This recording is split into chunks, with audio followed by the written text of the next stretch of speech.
नमस्ते, मैं हूं किशोर अजवाणी और अब आज की ताजा खबर। मैं हूं आपके साथ जसप्रीत कौर। दिल्ली पटियाला हाउस कोर्ट ने गिरफ्तार किए गए दोनों संदिग्धों को 10 दिनों की पुलिस रिमांड में भेज दिया है। दोनों को देर रात जज के सामने पेश किया गया था। पुलिस के मुताबिक कश्मीर के रहने वाले ये पति और पत्नी ISIS के खुरासान मॉड्यूल से ताल्लुक रखते हैं।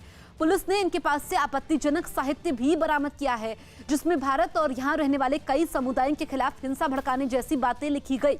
आरोप है कि दोनों संदिग्ध इंडियन मुस्लिम यूनाइटेड नाम से सोशल मीडिया प्लेटफॉर्म भी चला रहे थे, जिसका मकसद ज्यादा से ज्यादा लोगों को CAA और NRC के खिलाफ हो रही प्रदर्शन से जोड़ना था।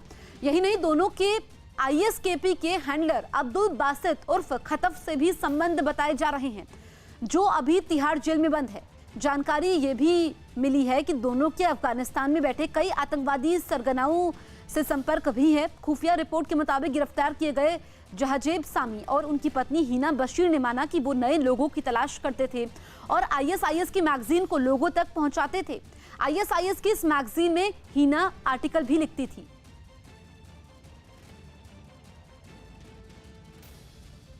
ISIS खुरासान मॉड्यूल से जुड़े संदिग्ध आतंकी पति पत्नी के घर से जो लिटरेचर मिला है, उसमें CAA को काला कानून बताया गया है और इस लिटरेचर में देश के कई बड़े नेताओं के नाम का जिक्र है, जिन्हें देश तोड़ने के बारे में, जिनके बारे में जिक्र किया गया है। तो सीधे तौर पर भड़काऊ लिटरेचर जो पति पत्नी उनके घर से मिला है और इस लिटरेचर को कई जगह सर्कुलेट करने का भी शक स्पेशल सेल को है।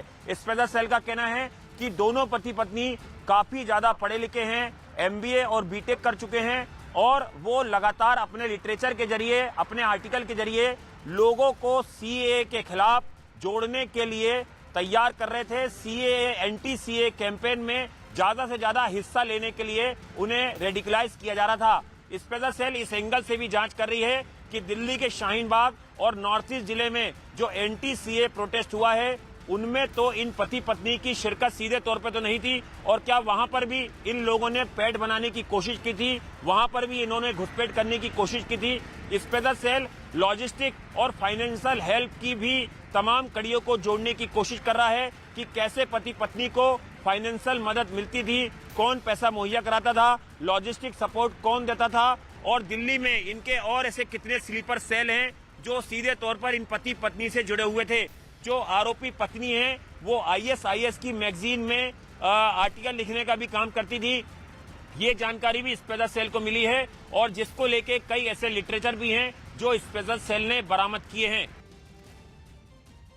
जहांजेब शामी और हिना बशीर बेग की मुलाकात फेसबुक के जरिए हुई थी और उसके बाद पिछले साल उन्होंने शादी कर ली। बताया जा रहा है कि शामी साल 2018 में ISIS के संपर्क में आया था। बताया ये भी जा रहा है कि ISIS के पाकिस्तान में बैठे एक हैंडलर ने सामी की रिक्रूटमेंट की थी और उसके बाद वो हैंडलर ड्रोन हमले में अफगानिस्तान में मारा गया था। स्पेशल सेल के मुताबिक 4 मोबाइल फोन, लैपटॉप और कुछ हार्ड डिस्क भी हैं जो इन पति पत्नी के घर से बरामद की गई हैं। स्पेशल सेल ये पता लगाने की कोशिश कर रही है कि कितने वक्त से इन्हें ये मकान किराए पे मिला था, क्योंकि जानकारी के मुताबिक अगस्त के महीने में ये जो दंपत्ति हैं ये कश्मीर से दिल्ली आए थे और यहाँ पर ISIS के लिए काम कर रहे थे। कई ऐसी चीजें भी मटेरियल मिला है जो देश को तोड़ने वाला है और एक समुदाय में नफरत फैलाने वाला है। तो सीधे तौर पर ISIS के काफी ऐसे लिंक स्पेशल सेल को मिले हैं, जिसके बाद लगातार दोनों जो संदिग्ध आतंकी पति पत्नी हैं उनसे स्पेशल सेल सख्ती से पूछताछ कर रही है। स्पेशल सेल का ये भी कहना है कि कई ऐसे व्हाट्सएप ग्रुप का भी पता चला है जिससे ये सीधे तौर पर जुड़े हुए थे। जो मीडिया प्लेटफॉर्म ये चला रहे थे उसके बारे में भी तमाम जो जानकारी है वो साइबर यूनिट स्पेशल सेल की खंगाल रही है और स्पेशल सेल लगातार इन पति पत्नी के जो बाकी एसोसिएट हैं उन पर भी रेड कर रही है। स्पेशल सेल का कहना है कि आने वाले दिनों में कुछ और गिरफ्तारी इस ISIS खुरासान मॉड्यूल में हो सकती है। कैमरा पर्सन बिमल के साथ Anand Tiwari, news 18 India, Delhi. Sir, ये जो पति पत्नी गिरफ्तार हुए हैं, किन आरोपों में इनकी गिरफ्तारी हुई है, क्या इनका प्रोफाइल है? देखिए, ये जो हस्बैंड वाइफ जिनको हम लोगों ने गिरफ्तार किया है, इनका ISIS खुरासान प्रोविंस मॉड्यूल से लिंक है और इस इंफॉर्मेशन पे काफ़ी दिनों से काम चल रहा था। जामिया नगर ओखला विहार में रेड की गई थी। इनके घर से इंक्रिमिनेटिंग लिटरेचर मिला है और लैपटॉप, मोबाइल वगैरह भी मिले हैं, जिनको अभी हम फॉरेंसिकली एनालाइज कर रहे हैं।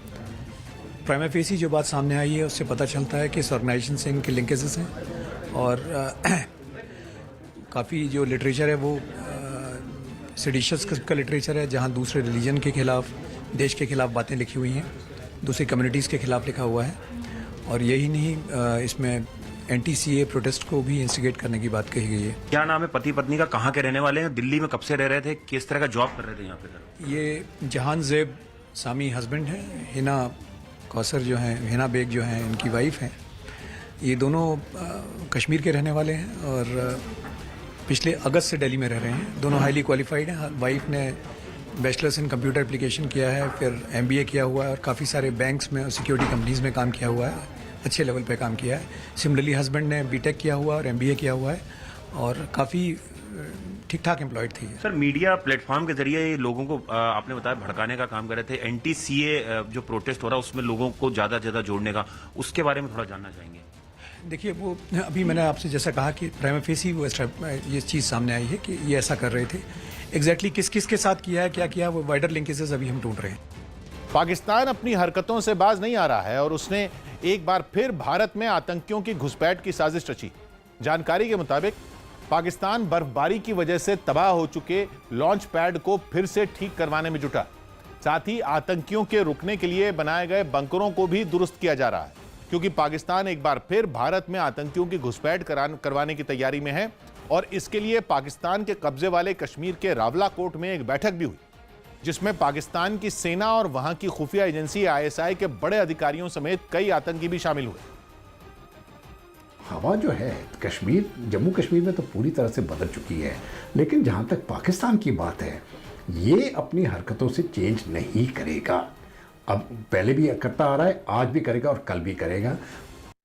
पंजाब के पटियाला में सरकारी नौकरी की मांग कर रहे टीचरों पर पुलिस ने लाठीचार्ज कर दिया। बताया गया कि प्रदर्शनकारी मुख्यमंत्री अमरिंदर सिंह के आवास के सामने जाकर विरोध जताने की तैयारी में थे, लेकिन उससे पहले ही पुलिस ने उन्हें रोक लिया, जिस पर हंगामा इतना बढ़ गया कि पुलिस को लाठीचार्ज करना पड़ा। पुलिस की इस कार्रवाई से वहां अफरा तफरी मच गई।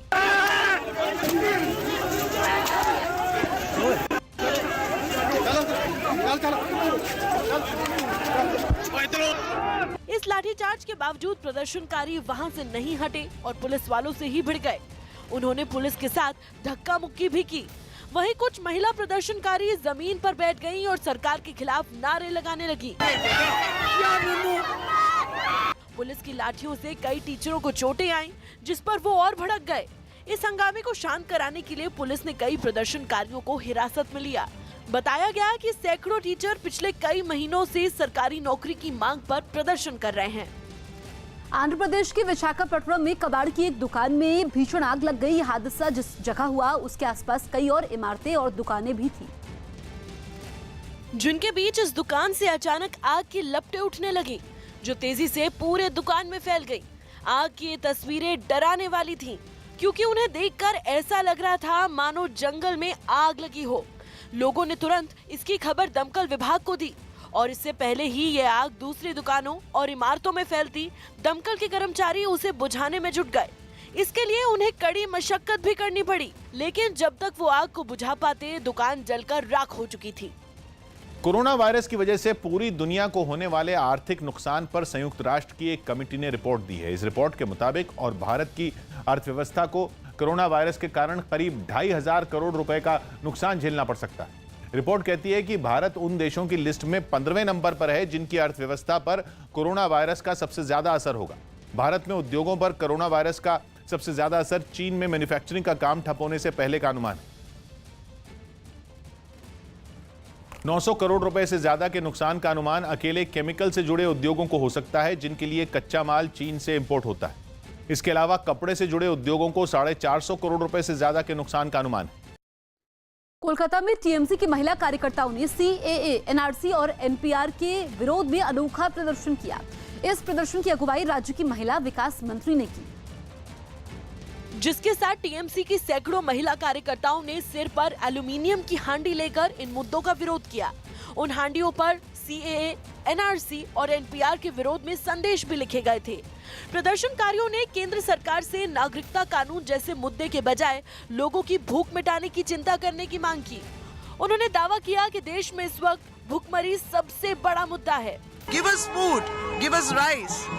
So we do not hear anything regarding how to solve food crisis, how to solve the economic crisis.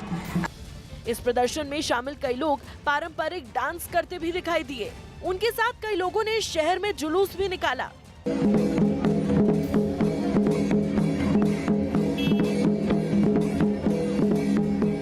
वहीं सबसे आगे चल रही कुछ महिलाओं ने एक बड़े बैनर के जरिए भी अपना विरोध जताया। हिमाचल प्रदेश के कई जिलों में लगातार हो रही बर्फबारी से लोगों को राहत नहीं मिल पा रही है।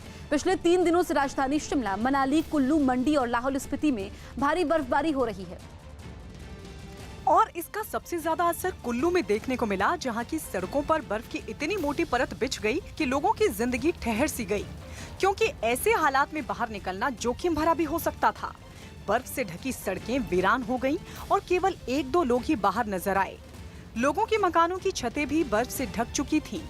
वहीं मंडी में भी बर्फबारी से हालात पूरी तरह पटरी से उतर गए। सैलानियों से भरे रहने वाले होटल भी खाली नजर आए। लेकिन मनाली में हो रही बर्फबारी से सैलानियों के चेहरे खिल गए। मार्च के महीने में उन्हें इतनी बर्फबारी की उम्मीद नहीं थी।